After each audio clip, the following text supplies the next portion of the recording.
Hoya This meeting is being recorded.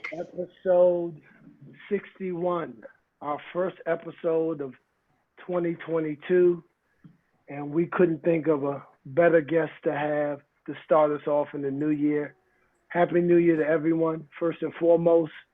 It's Hoya Locker Room, as I said, Yes, Markham indeed. Stansbury, my esteemed co-host, and today we have Mike Sweetney on deck. And Mike, I can't thank you enough for coming through. We've been after you for a while. You mean a lot to us. You mean a lot to Hoya Nation. And we're here to celebrate you today. And as I usually do, I let people know how excited I am because any chance I get to celebrate my brethren, it's a good day. So I'm going to let Markham jump in and kind of get us started here, man. But, man, I appreciate you, man. I appreciate you. No, thank you guys for having me. Thank you guys for having me. I really appreciate it. It means a lot. Same. I echo all of that, Mike. Yeah. And I look forward to doing the program all the time, but I really wanted to have you on for a long time, and ironically enough, it has nothing to do with basketball, but we'll get to that as we go on. But to start us off, you went to Oxen Hill High School, and actually, literally just came to me.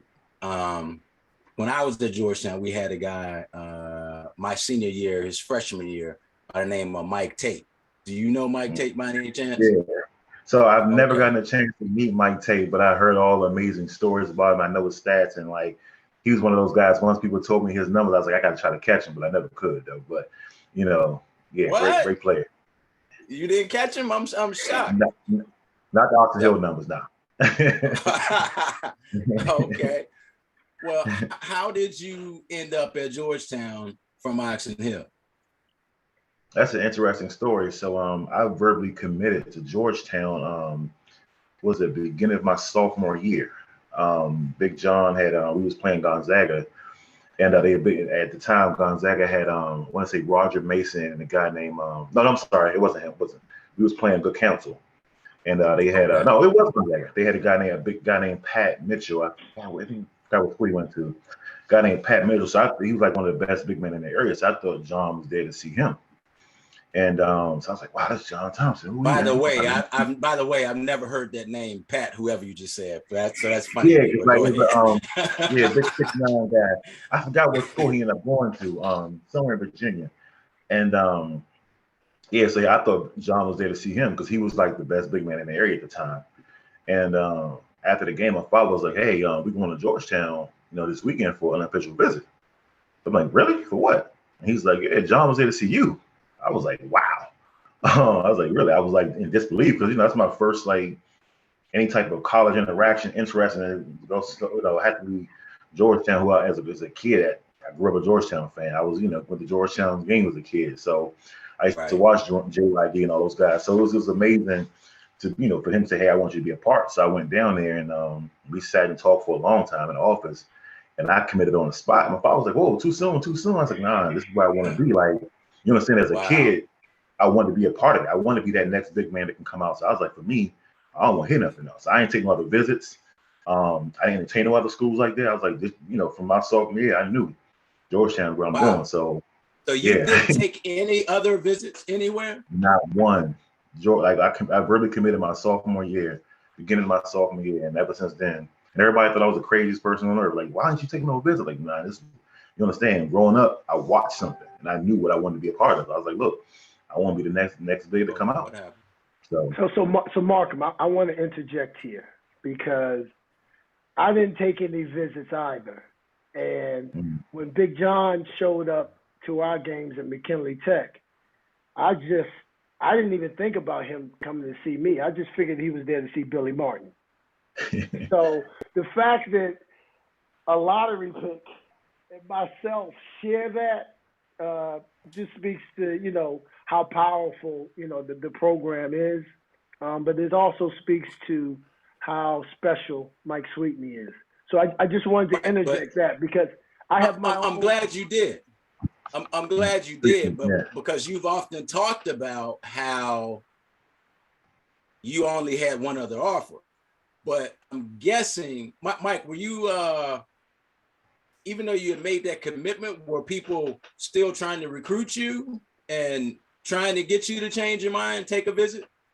No, for sure. I didn't have any big schools because at that point I didn't play, and like that, you know how it is, like politically, like I wasn't playing AAU basketball, I wasn't doing none of that. So I was like under the radar. I don't think I top. I don't think I was even top 100. I wasn't even ranked high at all. So I wasn't playing AAU. Nobody saw me in the summer. Only thing I did was I did like the stuff at the Kennel League and stuff like that. So I didn't play AAU like that in high school. So I wasn't ranked, and so I had a couple smaller schools that tried to get me and stuff like that. I think Michigan was the next, probably the biggest school that tried to recruit me. Everything else like kind of like smaller schools. And yeah, so it was one of those things, I just knew what it was. Wow, Well, they that's slept on pretty you, big interesting. fella. They slept. Yeah. So the next part, you get to the hilltop. In your freshman year, you start off the season 16-0. And you were obviously a huge part of that. Were you at all, shocked? Were you at all, your transition from high school to that freshman year seemed to be pretty seamless. Were you on a mission to prove something, or did it just happened? Like, explain that to me. Like, what did that feel like? Definitely, I was on a mission to prove something because when I made that commitment, even during that time, they still had Lee Scruggs, Cortland Freeman. There was some, I'm missing somebody. Obviously, Ruben and West. Ruben Boone, Big Wesley Wilson. I feel like I'm forgetting somebody. Victor Stanek, obviously. So a lot of people were back home like, man, you ain't gonna see the floor. You ain't gonna get no minutes. And I just kept hearing that, like just all the doubt. So that's something going in, man. I just worked my tail off, got in the best shape of my life. Um, as soon as that ball went up, man, it was no prisoners. I was like, man, look, love y'all. We cool off the court, but on this floor, I got something to prove. And Craig Estrick, my coach at the time, my man right there. He saw something in me. He's like, yo, I'm gonna start you. And I was like, wow. And so I wanted for him to take that risk. I ain't want to make him look bad either, because he took a risk. He started me over those guys, over Lee Scruggs and Cortland Freeman. Like for him to take that risk, I was like, all right, I got to make sure I'm proving him right. And just excited to be a part of the Georgetown tradition and getting a part of that 16-0 run. It was amazing. It was like a lot of fun because I got I'm at home. I'm at home, 20 minutes from my house. All my friends and family able to come watch us play. So it was a lot of fun. You mentioned Craig Estrick, and I remember coming to see you guys play in the Sweet 16 in Anaheim. I want to say we played Maryland. Yep. What was that experience like for you? Before you answer that, what was the experience like against Arkansas? Because you beat Arkansas, and I forget who the team you beat after that. But what was the Arkansas game like? Yeah, that was crazy. That's when we played against Joe Johnson. Joe Johnson, General Parker was on that team. And I remember Joe Johnson. I was like, man, this dude, that's like when you see another level. Like we saw some talented players in obviously the Big East, but like Joe Johnson was a different type of level. I'm like, God, this dude is a real deal. And obviously, it was a tough game, but Nate Burton of the buzzer beater, the historic buzzer beater, layup at the buzzer, got us through. And we ended up playing, I think the second round we played Hampton. And that was a lot of fun. Yeah. That was a lot of fun playing against them because like for me, playing against the HBCU, they had their bands and all that stuff. So it was a lot of fun. But then once we got to it's funny you mentioned the band. I can't remember who it was, but we played HBCU a couple of times at Georgetown. And I remember Miss Finland saying to me, why can't our band be like that? We need to talk to somebody. And I was like, it's a different type of party, Miss Finland. Miss Finland, I don't know what you're going to do with that one. That's not going to happen. So to Markham's question, did the Maryland game carry any special significance for the crew? Obviously it did, knowing the rivalry.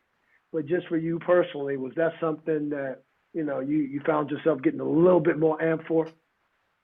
Oh, Or for did sure. It you? was just Sweet 16. I hated that it was far away in California, but it was a Sweet 16 playing against Maryland. Yeah, obviously, they were. Man, that's the year they won the championship, or the year after, I don't know, but somewhere around that line, they were like, the favorite. So for me, I was like, let's try to get these guys. So like, still to this day, I go back, because it's on YouTube. I watched that game over, and it's like I can't get over that game, because I felt like people. I had this conversation with Daryl Owens. And I was like, I felt like that year we had a talented enough team to win the national championship. Obviously, it didn't happen, but just a little thing I watched back. I think we were up at some points during that game, and we just started playing, stupid, making stupid mistakes, and they're a veteran team. They took over, but just still to this day, I watched that game and just regrets the things I should have did differently. I felt like, man, if we could have got them, what could have happened after that? Who knows? But that was a fun team to be a part of, man. Shout out to Kevin Braswell. Shout out. Ruben Bucci, Lee Scruggs, Gerald Riley. I know I'm missing some people, but man, Victor Sandnick, I can go on for it. So, but it's a fun team, man, to play on, and it was fun for me to go from a freshman in high school to be a part of that. Was a lot of fun. I'm just curious. I'm just curious. At that game, my guess is no, but do you recall a guy with a boombox playing MC Hammer's Yo Sweetness every time you made a move? No, that would have been that would have been me. I was on one. I was on one. Oh, you had a boombox? Yeah, I had a boombox. I went in there like just ready to roll. I can go over the edge sometimes. and for the record, hey Mike, for the record, I'm a little bit before Markham, but I mentioned Billy Martin. Billy Martin had a boombox. So we got some boombox, cats on the crew. So yeah, he was a boombox dude. Yeah. That's what's up, man. So Mike, I like the fact that, and I think it was Markham. You gave a shout out to Coach Estrick, and I think Markham followed it up. Sometimes the Estrick players kind of get lost in the shuffle, and I really like the fact that you mentioned your teammates. You mentioned what a fun crew it was, and hopefully we can down the road we can pull some of those in, and kind of give them the same kind of love we're trying to give you. Because like I said, that Sweet 16, if that becomes a Final 8, if that becomes a Final 4, if that becomes a national championship, you and I both know those players will go down. We'll be talking about those players more. So I think you're a shining example of that crew. And obviously Braswell, you and Braswell were an incredible tag team. But you and I both know it takes more than just two cats. And I love the fact that you gave your peoples a shout out, because that's what we're about here.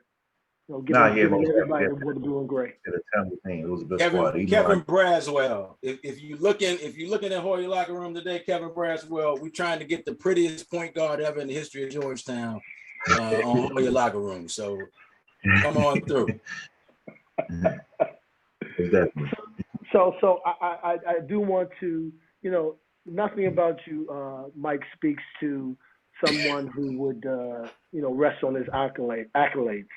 But the fact that you're the 7th all-time leading scorer, we want to make note of that, and you're the 9th time all-leading shot blocker. And again, people may question your hops and this, that, and the other, but clearly, you were throwing some stuff up out of there. Yeah, no, most definitely. So it's crazy. So like, it's one of those things. My freshman year, I got a couple blocks here and there. Then I kind of lost that leverage when I lost Big Ruben back there.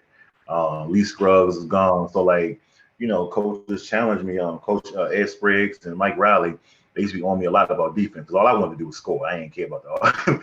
They was like, nah, you got to play defense, big fella. So, so I challenged myself to, like, obviously I wasn't the highest jumper, but I just started working on my time. I started watching film, try to get guys, I'm going up with them the same time, get going up. I'm not, league where I can get at the top of the square, but I'm trying to go, I just started working on my timing, and things just start happening. You know, start getting blocks. And once I started getting that down, I said, all right, I can do this a little bit. Obviously, I wasn't no Alonzo or Pat, you know, like them guys, but you know, I was just trying to do my best I can, just to, you know, change, you know, do something on defense. So well, there was cool. a reason why in the little graphic we do for every show, I made sure yours was one of you dunk it.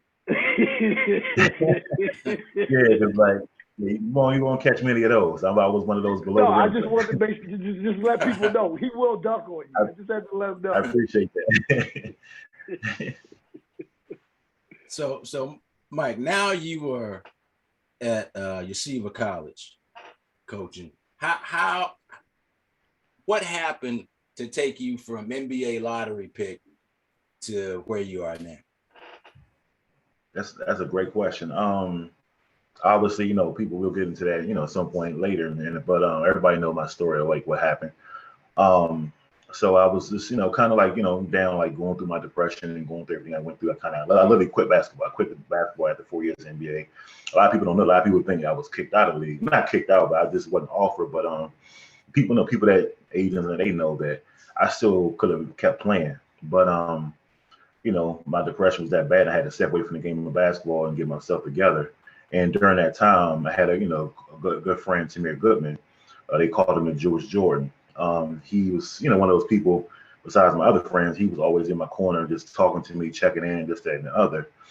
And he ended up moving away to Israel. And when he moved to Israel, he had a camp called Camp Ramon Poganov. He's like, hey man, can you not many people I trust, but can you run my camp for me while I'm gone? Just, you know, that's your baby. You can do what you want. I'm gone. I can't do nothing with it anymore. Can you run the basketball program harder? So, you know, I'm just being honest with you. Like, he was the only like Jewish person I ever knew. So you telling me I got to go to an overnight Jewish religious camp with my family? You know, it wasn't like, you know, I just didn't I wanted to make sure I didn't fit in. I want to make sure I didn't. Your element. Yeah, out of my element. I want to make sure. It was more so me not wanting to screw nothing up and say something wrong or do the wrong thing. And, you know, at the time when I did learn a lot, the stuff that I can and can't do.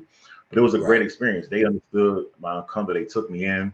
My kids had an amazing time. They cried actually when they left the camp. It was a great, you know, overnight camp. And once that happened, word of mouth started happening in the Jewish community. Next thing you know, I'm in Israel with Tamir, visiting him, and I end up talking to Coach L.A. Steinmetz from Yeshiva University. He's like, hey, why don't you come on board? And that's how that happened. And as I came on board, and he offered me to come coach. He's like, look, I love what you're doing in the community. I love what you're doing, you know, outside of basketball. You know, he said, I think our teams need both experiences, you know, basketball and outside of basketball. So it's been a lot of fun. I think I came at the right time where we ended up going on a crazy winning streak, won 50 in a row. We actually just lost. So we were on a winning streak, we've been 50 in a row. We were ranked number 1 in the country, Division 3. So it's been a lot of fun being a part of the program and having fun with it. I'm actually having fun. And I'm one of them people, when I was playing, I said I would never, ever coach. I don't have patience for it. I'm never going to coach. And next thing you know, I'm like, wow, I'm loving this. So it's cool. That's great. That's great. Well, Mike, you mentioned your struggles with depression. And I'd like, if you don't mind, I'd like to delve into that a little bit because you know, the people who tune into the show all the time will understand that you and I, unlike Gene, have something in common, and which is that we're two of the best post players in the history of Georgetown basketball. Even though I was a manager and never got on the court, you know, we both had that up and under game, below the rim, giving people the business. But something else that we share is that we both thought about suicide. And for me, I look back, when it started for me, I was 14 years old. And looking back, the reason I thought about suicide was so crazy. I got my second C, but it was the first C where I'd ever put in effort. And the first C I got, it's a long story, but I got it because I had in the Memphis City school system, 85 was a C, 86 was a B. I had an 85.4, and my teacher would not round me up partly because I had brought pictures from a photo shoot that she had done in Jet magazine, and my dad was the photographer. But that's a different thing. She wouldn't go around me up. Sure. The second one, I got a C, and I hadn't done C work, but I hadn't done my best work, and my teacher was trying to challenge me. And as a ninth grader, it literally just rocked my world. I thought I wasn't going to get into a good college. People weren't going to be my friends. And I was on the basketball team, which made us really popular. I signed my first autograph as an 8th grader who never got in the game and didn't play much as a 9th grader. But just being on the team at my junior high school was amazing. It really elevated us. But that C just threw me out, and I wanted to end my life because of that. And I look back and I think how silly it was, and the things I've done since then that would have been that I wouldn't have been able to do because I would have ended my life for really a silly reason. Do you have any feelings about, like, hey, if I had ended things when I did, this is what I would have missed out on? Most definitely. And I'm just so glad I had the support system of, obviously, my girlfriend at the time, but wife now. She was with me. She's one of the only people that was with me every day and just saw my struggle, man. And like a lot of people, they don't know. It was tough. Like, I lost my father, and I got into a situation with the Knicks where it just wasn't a good fit. There was a lot of chaos going outside of basketball with the Knicks organization, as always. And I was a young 19-year-old kid, got caught up in the middle of that after just burying my father, well, a week or so ago. So it was a lot of stuff going on. So I didn't know how to juggle the two. And, obviously became suicidal. Came with a person. I tried to take my life twice while playing in the league, and nobody never really knew it. Now we had this conversation with mental health is talked about. But at the time, I used, Meta World Peace Runner Test, for example. He was deemed as crazy. You know what I'm saying? So right. I figured, like, man, if I'm barely hanging on to the NBA, imagine if I said something, I'm out of the league. So right. I was that person that was trying to, front like I'm happy, life was amazing, but behind closed doors, I'm a wreck. You know what I'm saying? But I was one of those people that I purposely knew how to hide it from people, where you see me on the street, you would never know it. But behind closed doors, I was that person that it was tough. So now I'm just, especially seeing in the field that I am now, being a mental health advocate, spokesperson of a mental health company up here in New York called New Horizon Counseling Center. Just seeing those things and seeing the way I'm able to change people's lives and what I'm going through, I'm happy that, it sounds crazy, but I'm happy that God took me through what I went through, because it gave me a better understanding of life. And I'm glad I didn't leave my family, and, leave them with that heartache. And just being able to say, hey, you know what? Basketball was a stepping stone for my purpose of what I'm doing now. And I say this, I have more joy and purpose and feel better in life doing what I'm doing now than I was playing basketball. So I'm just very glad. You mentioned the word happy 3 or 4 times in talking about this. And when I know a little bit about your story, and I've heard you or read you say, I had money, fame, I was in the league, but I wasn't happy. Explain to people what it's like when everyone on the outside thinks you have everything, but you are going through inner turmoil. And I say, I remember telling the star of our team, one of the stars was a guy named Kalen Green. And I remember walking out of the lunchroom, and he was the guy I trusted him. We were cool. We had gone to preschool together. And I didn't actually at that time, I didn't know we had gone to preschool together. This is something we discovered later, but just a good stand-up guy. And I opened up to him and told him that I was thinking about killing myself.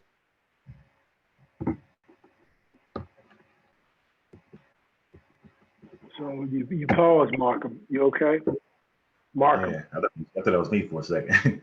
Yeah, well, but you know, I actually I'm not glad he paused, but I did want to add to if you could um, share what was the breaking point, what was the intervention, because you mentioned where we're at with mental health now. Somebody would have intervened for you, right? I mean, you know, people we're much more aware of it now, obviously.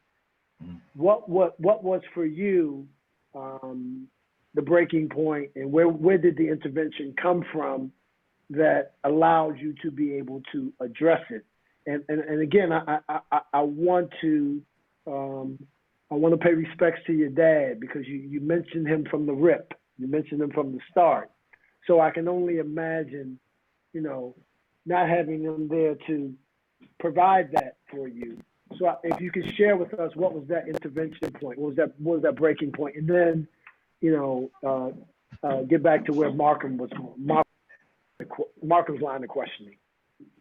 Yeah, I think pretty much my breaking point was you know, at the end of my 4 years playing the league, everywhere I went, you know, it was just I was hearing the noise about your NBA career, you were a bust, you this, you didn't work out, this, that, and I got tired everywhere I turned. There was no peace of mind. And I got to where I just packed my car up one day, and for like 2 months I was sleeping in parks, parking garages, just so I can hide from people. I had to be nothing. I abandoned my wife. Well, yeah, she's my wife at the time. I abandoned my wife. And she would just like call me every day, like, where are you at? Please come home. And I put her in a bad position. I was like, if you tell somebody that I ran away, then I'm gonna harm myself. So she didn't know what to do. My mom would call me. She's like, where are you? I told her I was overseas playing basketball. And but Lord no, I'm in local parks, just sleeping in my car. Local apartment where I sleep in my car. That was like the breaking point where I just like just couldn't take it no more. And I think one of the interventions was during that time, during that 2 month period, my wife called me and told me she was pregnant with my son. Well, that's my oldest son now. And I was like, whoa, okay. And so right then and there, something clicked. Like I just went home. I said, I gotta figure. I didn't know what. I said, I gotta figure this out. Didn't know how, what. When she told me she was pregnant, I knew what my father was to me growing up. That father figure, you know, that strong man. I knew I couldn't be that for my child. So I knew I had to get help. And so I ended up taking a job in Uruguay, South America, and I kind of told the team, you know, told the team what was going on.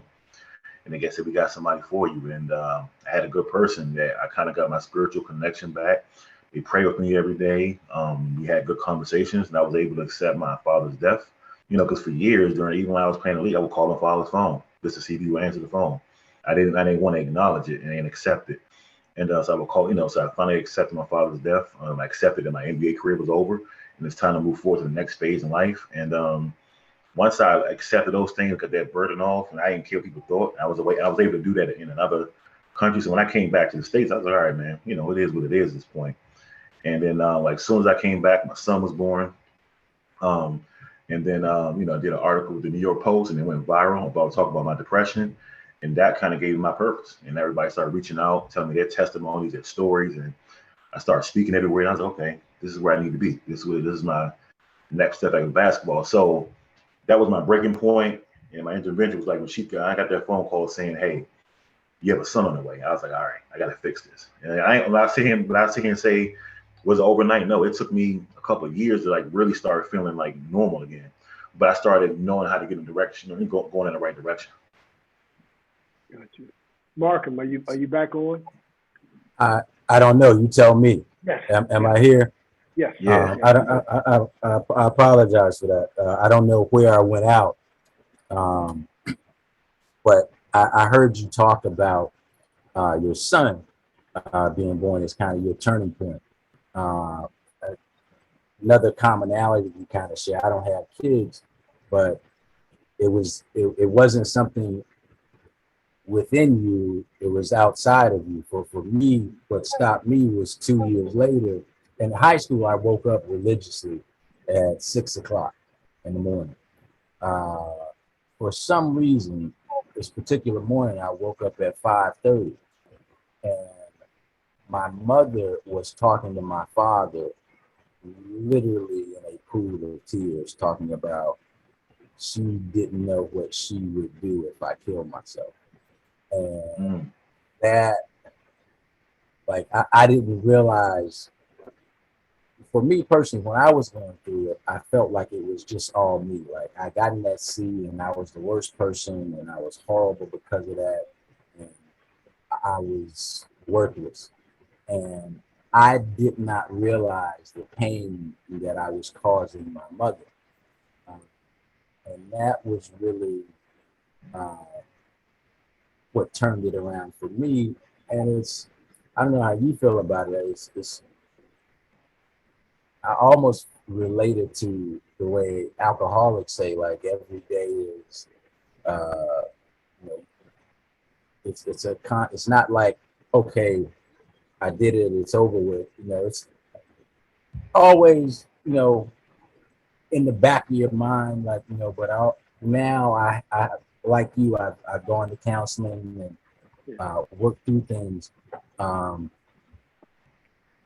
How important do you think it is for people like us to open up to services like counseling to get help?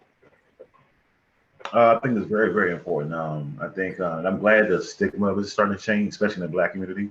We're starting to get over that. Oh man, depression. That's just for that's for the weak minded and things like that. I'm glad that stigma is starting to change a little bit. People are already starting to imagine, like, man, got something going on. I need to sit and talk with somebody, and it's okay. You know what I'm saying? So it's okay to say I need help. And I always tell people this when I go speak. I was like, hey, like, believe it or not, you probably will have a more support system than you think when you acknowledge, hey, I need some help. I want to talk to somebody. A lot of people will try to help you and try to be there for you, even if they might not be a doctor. They say, hey, I'm supporting you. I'm there for you. I care for you. So it's definitely very, very important to like acknowledge it and help it, because it's as much as you try to say you can do it yourself, you can't. It's going to become that snowball effect. So trying to address it when you can. It's best to address it early on. And that's when that's one of my mistakes, and I addressed it later on too late, and it became a point where I kind of point of no return. And I do have I'm not saying I do have regrets about not addressing it when I should have, not caring. So I just hope people that whoever's listening, they know somebody that's going through it, just address it, man. It's okay, man. Like there are ways you can do it publicly. There are ways you can do it privately. You know what I'm saying? But you just know that every human at some point in life has gone through it. I mean, it might not be extreme, but everybody has gone through a depression phase, an anxiety phase, or just feeling some type of way. And so every human has gone through it at some point. And you look at a lot of times when it comes to athletes and people and actors and people at high levels, they always feel like I can't say something because I'm this powerful person. I'm supposed to be this macho person. It's like, no, like you're human. You know what I'm saying? So I'm glad a lot of athletes are starting to speak up about it. I see Kyrie Irving, Kevin Durant, and DeMar DeRozan, Kevin Love, and all these guys are starting, Brandon Marshall, NFL. I see guys are just, really speaking up and doing the work about it now. So I'm glad that, just everybody can see that, we all, at the end of the day, we all got flesh, we all human. I don't care if you got $1 in the bank, you got $1 billion in the bank, you still got flesh and you're human. So I agree. Are you connected to any of those guys you just mentioned and doing this kind of work? Or I've had conversations here and there, but I kind of, I've been up here in New York, and like, to be honest with you, like, kind of do my own thing a little bit, and everybody is in their own lane. Like, DeMar DeRozan got his thing, Kevin Love got his thing. Like, everybody's like in their own lane, and like for me, it's like my schedule is crazy. Like, I'm in homeless shelters, substance abuse centers, like every day, and here in New York. I'm in Brooklyn, Queens, all over New York. I'm in all these type of centers, just speaking and visiting clients, and just trying to get back. So like, of course, I would love to be doing things, but for right now, this is where the man upstairs got me placed. So it's been great, and I'm just glad everybody got boots on the ground and trying to get this work done. I think thank you for sharing that, Mark, and Markham, thank you for sharing. Both of you, thank you for sharing. I think what you were referencing, Markham, on the Alcoholic Anonymous tip is just one day at a time. Mm-hmm. You know what I mean? Right. That's kind of that's that mantra. One day at a time. I think Mr. Sweetney, you're one powerful individual, and we're again, this is all about the blue and gray right here. If there's anything we can do in terms of supporting you, in terms of doing an episode where you're basically out and about doing your deal, and we can go live.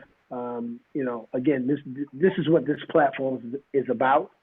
And again, you're both feet in. That's clear. It's clear. It's evident.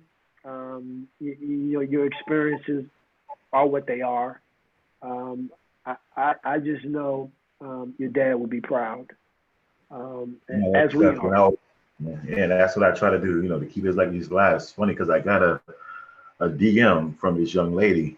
It was funny because she just DM'd me out of the blue, and she was like, "Hey, I just wanted to share with you, I love the work that you're doing, and believe it or not, your father was a great mentor to my father. He changed and saved his life, and this thing and another. So you'd be surprised how many things your father has done to people that he worked with, like changing their lives and helping them and being there for them. So you're keeping his legacy alive. And some of the stuff that she was telling me, I never knew my father did. It's just funny, wow, I'm literally, following his footsteps, and I don't even know it. The stuff that he was doing that I'm doing. So for me, it's it gives me that extra push to make it do it even more. No doubt. So Mike, let me lighten this up just a little bit. Just curious, what would you say? I'll go with your biggest moments. Your biggest moment as an Oxen Hill player, a Georgetown player, an NBA player, and overseas. Those four. Give me your four biggest moments. Oxen Hill, I would say state championship. My last year, because I went my sophomore and junior year, we lost, and so my senior, we finally won it. So that was probably one of my biggest moments to get that monkey off my back. And Georgetown, wow. I would say two was getting that call to say I'm the starter my freshman year, and obviously the Sweet 16. Those are my two greatest moments at Georgetown. NBA was we were playing the Indianapolis Pacers on national TV my rookie year, and I had a buzzer beater at the buzzer, a tip, and I had 20 points that game, 20 points and 11 rebounds. And actually, that's so funny. I show it to my kids all the time on YouTube. And my kids think for some reason that I was a scrub back in the day. So I was like, yeah, I said, Dave, a little bit old now, but I was all right back then. Because they always ask, why people always come talk to you and say this and say that? And I'm like, man, Daddy was okay back in the day. And he's like, so I showed him that game. I was like, yeah, see, I had a buzzer beater and I had 20 and 11. And they still not impressed. They don't care. But so that was my moment in the NBA. I'll take that back. Having that game on national TV, my rookie year, and had everybody watch and call me. But obviously, getting your name called, walking across the stage, shaking David Stern's hand, and seeing your parents, mom and dad, crying in the crowd, knowing that you made them proud. So I kind of cheated a little bit. You said one, but I gave two. and then the fourth one, you said, what is my biggest moment now? Oh, you said overseas. Overseas. Wow. I would just say when I was playing in Puerto Rico, and it was non-basketball. It was just this one family that kind of I was still kind of struggling with depression a little bit. This one family that took me in when I was going through it, and just having that family to say, hey, look, we're gonna take you in. You're gonna be our, you don't live with us, but you're our child. And I think that was a big, turning point for me in life. And I was able to go out and still hoop because I wanted to quit basketball at that time. So I think having that family take me in was, that was huge. That was one of my biggest moments. So I'm gonna go ahead, Mark. Let me. No, you go ahead. Go ahead. The only thing I want to jump in and just say, if you listen to his responses to your question, right? There's a common theme, and that common theme is Mike is always putting team first, other individuals first, showing you know what I mean? It's never just about him, and just as dominant as a player as he was, we know it was about him. And I just want to point that out, from just it was about the team at Oxen Hill. They lost his freshman and sophomore year. They got the monkey off the back. his senior year at Georgetown. It was about the team, the getting to the 16. He mentioned hitting the buzzer beater, but then he mentioned, the draft, mom and dad seeing him, mentioned the people at the hood seeing him do work. And then when you asked him the overseas joint, it was about a family that showed him love and embraced him. And, when we were thinking about this show, we've been chasing Mike for a while. I tried to D him up, but I can't handle you or him in the post, Markham. And the reason for it is that as a man, he's an incredible man, and your on-court work speaks for itself. And I just want to say to your kids, your dad was nice with it. He was nice with it. But it's just, we want Hoya Nation to know, and I think they already do, what an incredible person you are off the court. And if anyone's listening and they're in the zone or in the lane that you're in, hopefully they're collaborative efforts.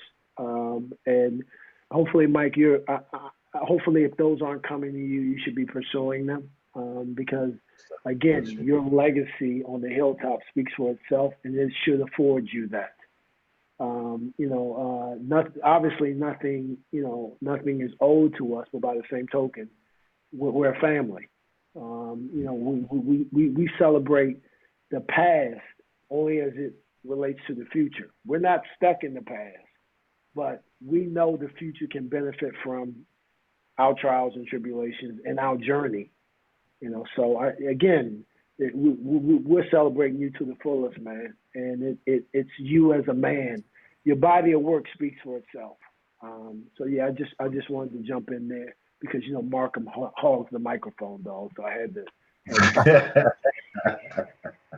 Mike, I assure. I'm getting a note saying my internet connection is unstable. Can you guys hear me? Yes. Yeah. You got it. Mike, I assure you what he just said is an absolute lie about hogging the mic. This dude never shuts up. I gotta struggle to get a word in edgewise. But you mentioned something with that last answer that made me think about something. You talked about the connection with the family overseas, and I'm just curious. I don't know how many countries you played in, lived in, or traveled to, but I do know that you went to Georgetown University, one of the most elite institutions in the country. But for me, international travel has really opened my eyes, and really, I think that's the best education anybody could have. Do you have any thoughts about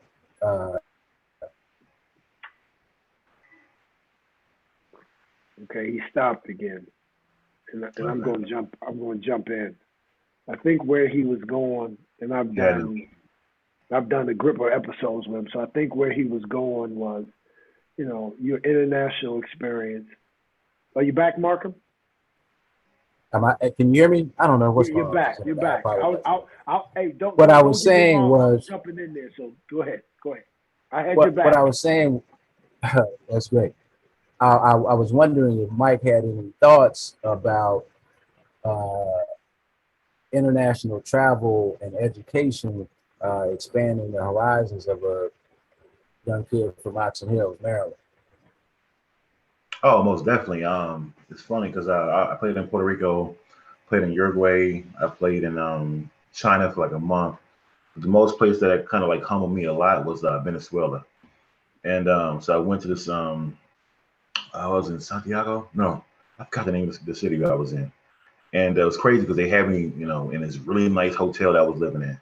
But then we had to walk like 4 blocks to the gym, to the arena where we played. The gym where we played and practiced at. And on the way, I'm seeing these same people that be at our games cheering, happy, whatever. And I go past, you see they live.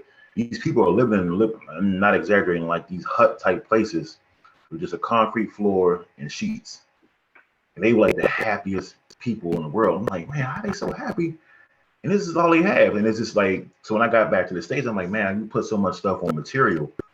Like, oh, I gotta have the newest clothes, newest car, newest this, and like, but you notice that material stuff don't bring you happiness, and that really changed my mindset on just like the material things. Like, really, does it really matter? And that's not seeing these people like how they so happy. Like, they don't have much material, but they're just like happy people. And so I was like, wow, that just like really changed my outlook. So I'm like, man, because you always hear the joke like, oh, that's first world problems, that's third world, problems.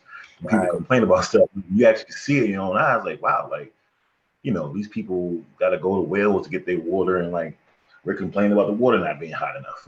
So it's just like that stuff really humbled me and changed my mindset. So that's why, like, a lot of times now, I don't really, care about that material stuff like I used to. And I was like, man, it's gonna be what it's gonna be. Like, I'm not, I see like that's not gonna bring me happiness. Mm. So that was like one of the biggest educations I got when I saw that in my own eyes. Yeah, I've had the fortune, not because of ball, but I've had the fortune to travel internationally pretty extensively. And what you described was favela. I think that's the Portuguese term for the ghetto or the shanty that these people are living in. And seeing that, to your point, just I mean, I grew up in the projects, and I say that proudly. I'm not saying that I was a victim, but I just grew up with thinking that, these doors that aren't in the crib, I mean, that's just normal. And then the fact that we end up in a place such as Georgetown University, where the average person there, they haven't experienced that. I tell the story to those who are close to the fam, how the big fella, I brought him back to the crib, to get a haircut, because my mom's boyfriend used to cut hair. And by the way, he messed the cut up. The cut wasn't good, but we know better. But just bringing Patrick to the hood, and then coming through the no glass. The same thing with Big John. Big John visiting the hood. But to your point, we put once you do that international travel, you really see a hood, right? Mm-hmm. Like running water is a luxury. Yep. It just kind of opens your eyes. It gives you a different perspective. I guess your three beautiful children. How have you shared those stories with them? Or are they not of age yet where that's come into play, or is that something you anticipate doing? Or Oh no, for sure. Me and my wife, we try to keep them as grounded as possible. My kids are, they're kind of spoiled. I'm not gonna lie. So we're trying to get them. I'm on your IG. They're lovely. Yeah, so I try to get them to the point where they understand stuff. So like, even like with my work, like I explained to them, like, hey, in daddy business homeless shelters, there are people that don't have homes. There are people that don't have food and things like that. So like, if it wasn't for COVID, I would definitely be having them. I would have because especially my oldest son, I want to take him to these places. Not all of them, but a couple of them. I want to take him to, just so he can understand and kind of see, like, hey, life, but life is good for you. Like, it could be different, but it is good. But they do understand how grateful they are, because we all explain to him, like, how, because he knows what I do for a living. How I said, people don't have houses, people don't have food. People are not just doing well in life. So like, they understand that, and they're very grateful for it. So I'm hoping I can keep that going in the right direction. Yeah, I'm pretty sure you will. They're fortunate to have you as a dad. Thank you. Just based on your experiences, fam. So, Markham, can you hear us, Markham? I do. Okay. So let me ask you a question about Hoya history. Right? If you had to name your all-time, here we go, Mike. Here we go. your all-time starting five for Georgetown, who would that be? Kind of wrote that. So I had to do some studying earlier. Not studying, but I want to make sure I had it right. So I picked my team. So I'm gonna go Allen Iverson. I'm gonna go Reggie Williams. I'm taking Otto Porter. Jeff Green, and obviously Pat. That'll be my starting five. So you got Otto Porter, Jeff Green, and Reggie Williams. You are definitely playing in today's NBA. So that's why, look, like when I knew about the question, I was like, man, that's a tough question because, like, what era am I playing in? But I had to go. I had to say, how can I mix it? So I did.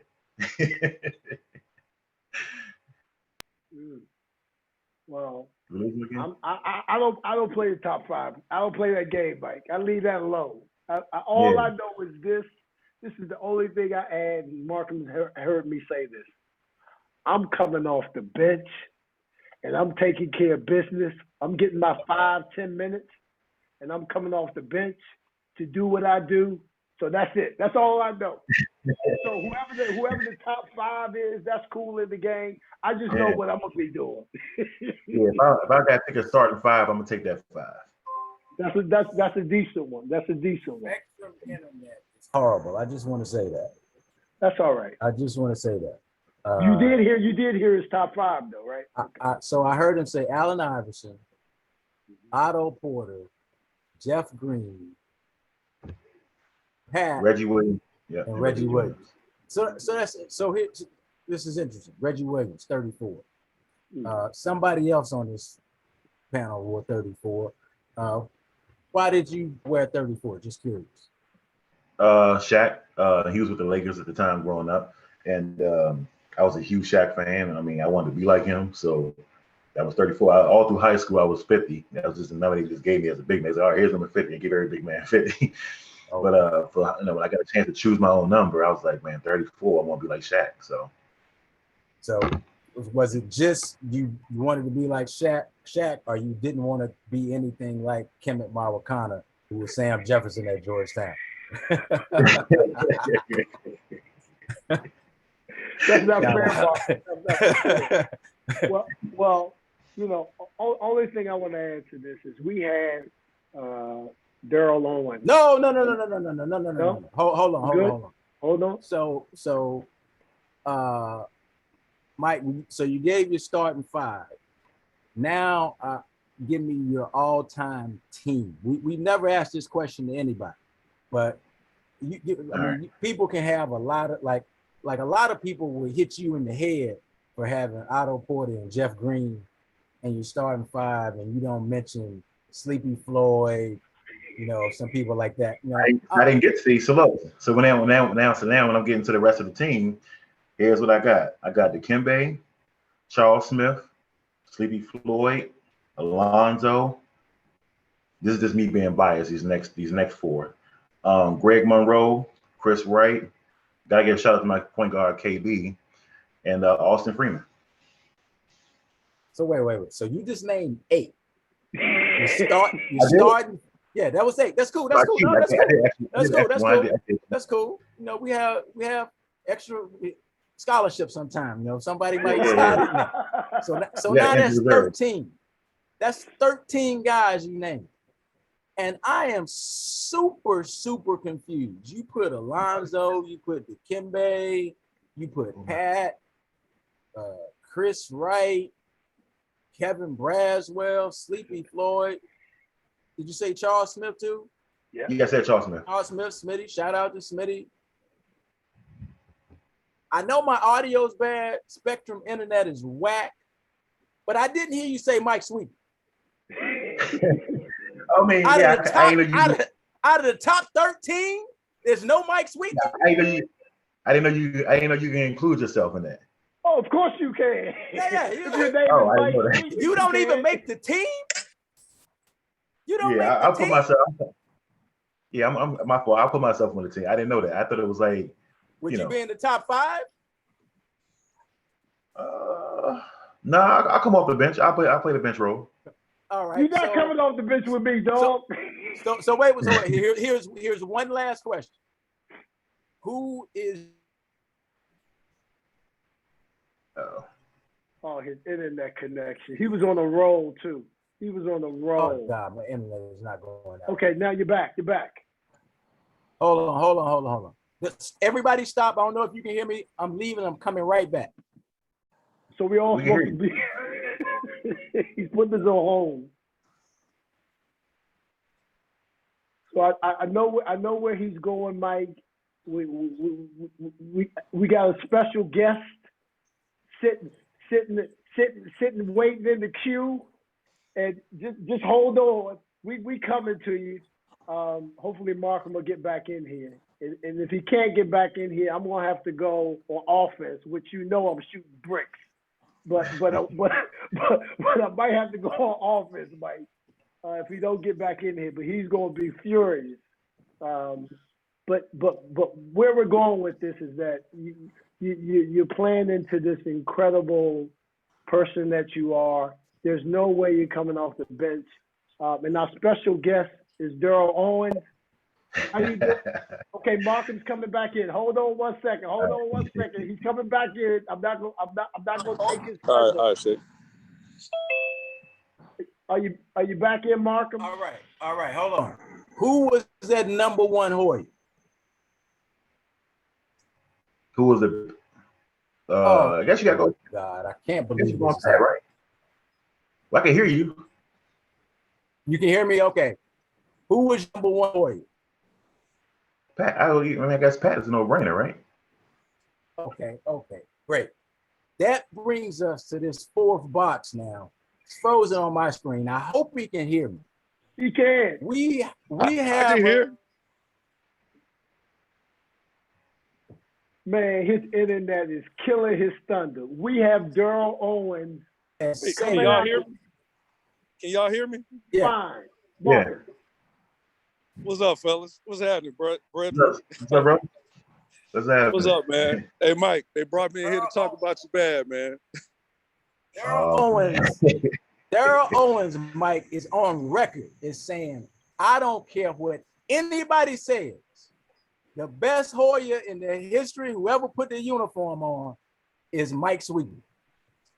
Here, Mark, can I elaborate and explain? Please, yes, before please do. Because I got a lot of flack for this. My Hoya brothers was calling me up and was like, "You must have been born in the '90s." but let me tell you this. So when I got in the summer of 2001, our Hoya greats, the greats that we consider our top 5, top 10 players, I seen Mike Sweetney eat their lunch in the summer whenever they came back. Now, I will give y'all this. Pat was on his way out. He was older, obviously, but I seen only one dude dominate pickup, dominate every time we got in the gym, NBA players, Hoyas, other college players. And one thing you can't fool is other players. We all know what's up. There's only one dude to come through that gym, and no matter what team he was on, that team was a guaranteed win. And his name is Mike Sweetney. When I got there, everybody like, man, DJ, you're a shooter. The goal was, and the only damn goal it was to get the ball to Mike Sweetney. And that was it. It wasn't no shooting. It wasn't no dribbling. It was, if you don't get the ball to Mike Sweetney, your ass ain't gonna play. And hey, look, you can call the Kimbe, Mike, they don't understand. The Kimbe came back, Zoe came back. They all was mad as hell because they couldn't figure out what to do with Mike Sweetney. Yeah, now, Zoe took it personally. I didn't say most dominant. I didn't say most dominant. Obviously, we have to give that to Pat. But in terms of skill for skill, ball for ball, this dude I've never seen anything like it. You can call anybody. If you sat in that gym and watched him play, anybody that came through those doors, whether it was an NBA All-Star, Hall of Famer, he's the only person I can say kicked their ass every time he got on the floor. Every I gotta say, single time. To be fair, this morning was the first time DJ ever told me that the reason he said that was that you gave everybody the business, Mike. And you could call him an ass. Before when he talked about it, he was talking about what you were doing in practice, and I was like, "Hold up, man." Wait, Mark. Yeah, some dudes coming through. Hold on. I'm gonna tell you what. I'm gonna be fair to you. Mike said Daryl said when he said this, I knew he was telling the truth. He said, Markham, I'm telling you, he was doing it to Dikembe and Zoe to the point where they're ready to fight. When he said that about Zoe, I lived with Zoe for 3 years. I know that the dude is competitive. Super competitive. He got a little fuse. So if he's getting ate up, I can see that happen. And hold on, if he's getting eaten up, my mother might be peeking in. She's an English teacher. He's getting eaten up. He could very person. Go say what you're gonna say, DJ. Mike wasn't allowed to practice because he was too good for practice. Come on, man. He didn't practice. They were holding you out of practice like that. They do that in the NBA. The dude didn't practice. I mean, I'm not lying, bro. It is.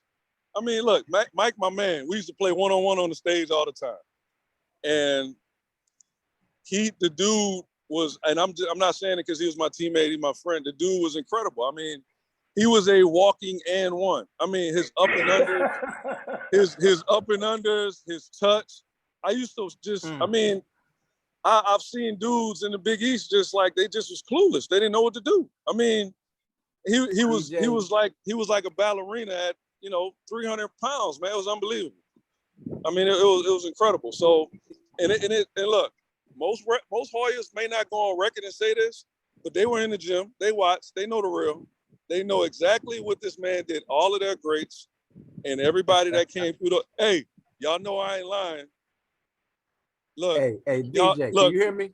Yeah, can you hear me? Look, y'all know when Greg and everybody else used to put that tape on those doors when nobody could see what's going on behind those doors. It was always an ass whooping when Mike Sweetney was on the floor. That's all I'm gonna say. And look, my son got a game that's starting in 5 minutes. I love y'all. All right, I love you, bro. Appreciate you, thank bro. you, baby. Appreciate you, man. Appreciate you. All right, fellas. All right. Hey, all right, bro. Sir. Hey, that breaks my heart to hear that. Because that's just telling me what I would have been, Mike, if I was 6'8" and 245. Because man, I'm telling you, the stuff they saying about you, man, I'm like, I've done it on a much smaller level, at the 6 foot level. Yeah. So like, it's pretty much to go back to what you guys said. Like, I was kind of like in that era where, I was playing kind of Craig Asterisk, so like it was kind of that forgotten about era where people, I don't want to say we're just respect. I don't know what it is, but like people don't, they don't really, when people say they top 10, top 15 Hoyas, I'm not even in their knowledge. But you look in the top 10, and I'm not trying to toot my own horn. We look in the top 10 categories of rebounds, scoring, and blocks. I'm there. And here's the kicker: I did that in 3 years. 3 years, man. Thank you, sir. Thank you, sir. Yes, indeed. 3 years. I hope that surprise was worth it. I hope it was worth it because it was. Yes. It was. Because we pulled that out of you. Yeah, that's my man. It drives. Trust me, if my wife was here, she'll say it. Like, it drives her nuts. She's like, why they don't want my job? Oh, trust my wife, she's the mouth, but she lets it be known. But I just kind of let it. I'm like, hey, look, man, I just let the numbers speak for itself. But obviously, a lot of times people look at the NBA career and say, oh, well, he wasn't the all-star or the long NBA career, so that kind of gets. Well, it was a reason why you were allowed to be picked fan. There's a reason. Yeah, that's true. That just don't happen. Yeah. I can't think of a better way to salute you than with the former teammate. And I want to thank Malcolm for definitely having that idea and bringing that little, because we pulled that out of you because you're a humble cat and it speaks to the person that you are. And I can't think of a better way to celebrate you and thank you, man, for your time. We're over an hour. We try to keep these things, but we knew this one was going to go over. But we thank you for your time, and we thank you for sharing from such a deep and personal level. And hopefully, this will reach some folks where it can help them. And again, fam, from the bottom of our hearts, we want to thank you for giving us this time and the best of your lovely family in this new year. Stay safe. I'm gonna let Markham close us out, but much love to you, big guy. Much love. I appreciate you guys. Keep doing your thing, man. Like, for real, thanks for having me. I know it's been I know we kept missing each other because my Sundays are usually crazy. So, but I just want to say I'm glad I finally got a chance to get this done, and because I've been watching. So thank you for being, I'm glad to be a part of it. So keep doing your thing, fellas. Yes, sir. Markham. Oh, Well, gone I again. guess he's frozen. We'll end on that note, Mike. But again, please feel free to come back through, man. This doesn't have to be the last time. Like I said, your work is important. I hope it's not. I don't know. Just the Spectrum. I'm so mad at Spectrum right now. I don't know what to do. But I hope you will be back, Mike. I feel like we just scratched the surface.